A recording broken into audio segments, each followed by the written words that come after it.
Welcome to Radical Underdogs, and this is race 2 of Cadwell Park. If you haven't seen race 1, check that out. A bit of a race of attrition, Cadwell Park often is. We have Jamie Turner in that purple car number behind us, and he is starting out of position. Got Tom Davies alongside us in car 888. You can see Jamie making a really good start into that second gear and just sort of flies off the grid. We are on the inside line. It's very much a train going down, and the right train, the outside train, definitely was the slow train to be in down to that first corner. We've picked up loads of positions. We were slightly out of position at position back in 20-something. We're now up to position 18 already. Cars off the circuit. Can't see who that is.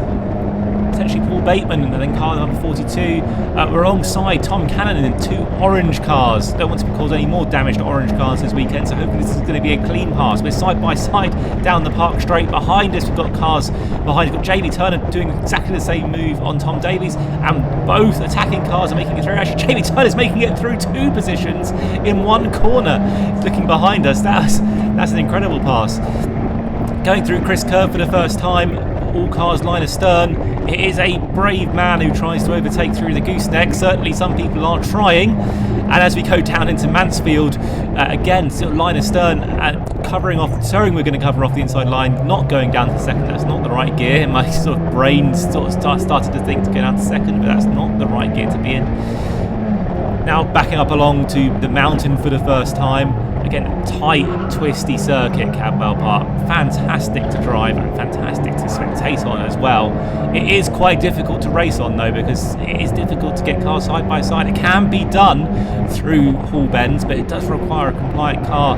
Very easy to come into contact. And as you go into the slowest corner of UK at the hairpin, taking the inside line, there is absolutely no way around there, and there's not really a way around the outside as Tom Davies finds he runs out of circuit and onto the grass. Very easy to defend that, and I failed to defend that last year, and I've definitely learned that lesson for this year. Down the start, finish straight for the first time. Already quite a quick lap here at Cadwell Park. Last time out to the fastest lap of one, and yellow flags, and you can see I've been complaining. I think actually if you go back and look at that, Jamie Turner was actually through before the yellow flags were flying. It's a strange place to have the yellow flags. I don't know what you think about that. Put that in the comments. As you see, Jamie, having given that place back, is now under pressure from cars behind. It's very much like that in Mazda MX-5 racing. So we're going to skip forward to later in the lap. Again, I'm covering off that inside line again. Jamie's not going to get through on that corner, but he might well get through on the second time of asking down this start-finish straight. We know the yellow flags were flying. I think that's Chris Cadwell who was on the inside. He's had a coming together and parked up the car on the inside of the circuit there. Jamie Turner's got the slipstream, and I think he's clocked where the yellow flag point is. He's aiming to get past before that yellow flag point starts flying. And this time through, and it was probably through before completely legally as well. It is a slightly funny place to have that marshal's point, I think, because the flag is flying, so clearly there's an incident around the corner, but you sort of need to brake before it in order to slow the car down in time. Anyway, no yellow flags this lap, and this is the fastest lap of the weekend. So if you do want to critique my driving style, please do, because I'm a second or 2 down on the front runners, at least a second or 2 down. This is the fastest lap of the weekend, at 1:49.5 it will be by the time we get round to the end of it. So keen to kind of have an idea as where you think I might be losing some time. Potentially could be more aggressive through that corner at the end of Park Straight. I think I do lose time through the gooseneck. I've certainly seen some data to suggest that.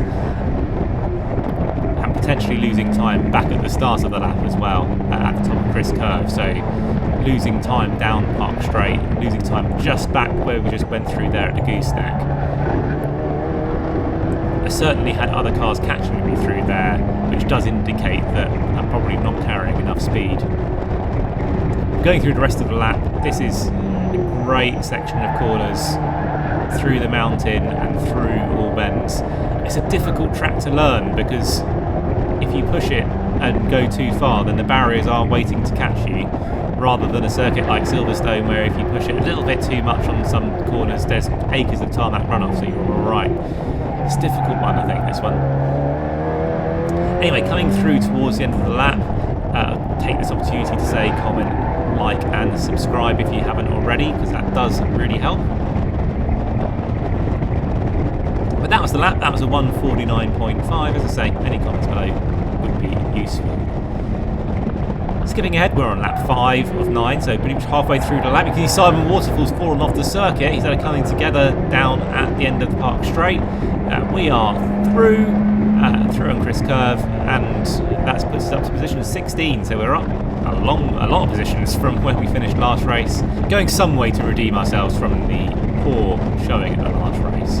Anyway, behind us, there's loads of action going on behind us. Simon Waterfall trying to make his way back through. There's contacts at the end of Park Straight. I can't really see who's in the red car, but they're out on the grass.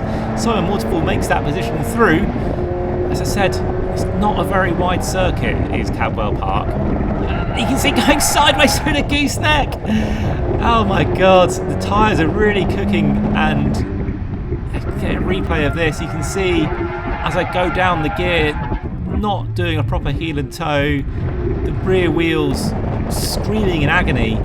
I definitely thought that was I was going off there. Managed to collect the car. As I said, if you go off there, it's often a one-way ticket to a quite high-speed accident with the barriers. So a few lucky stars need to be counted at that point. Anyway, very well aware now that the tyres are overheated drastically in this second race, so we've got just to survive the next 3 laps. You can see side by side through Hall Pens behind us, which is going to help because Christopher Dan and Simon Waterfall, both drivers behind us, are both faster than us, so any hope of keeping them behind for the next 3 laps is going to be...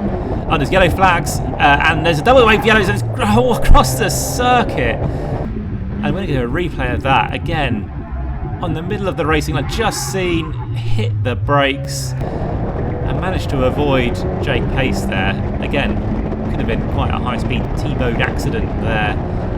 Because I did slam on the brakes quite so hard, Simon Waterfall had a bit more time to respond, and he was able to get on the power much earlier. Just an easy pass down into Coppice, and again carrying the speed. This is probably part of the circuit I'm slightly slow on, and you can see the car is moving around a lot. These tyres are really overheated. They're not that high a pressure, so I'm going to share a secret, which is my setup for this weekend.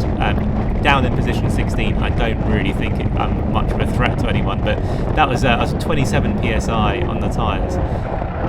If you know anything about this, again, potentially lower would be better to keep us from overheating, but it's now a real struggle to keep Christopher Dan behind us. We've lost a lot of time, and almost having exactly the same moment into the gooseneck. Running wide, Christopher Dan does not need a second opportunity. He is through on the inside of the gooseneck, exactly where I said it was difficult to pass, but if your opponent is making errors like I did just then, it made it a little bit easier for him.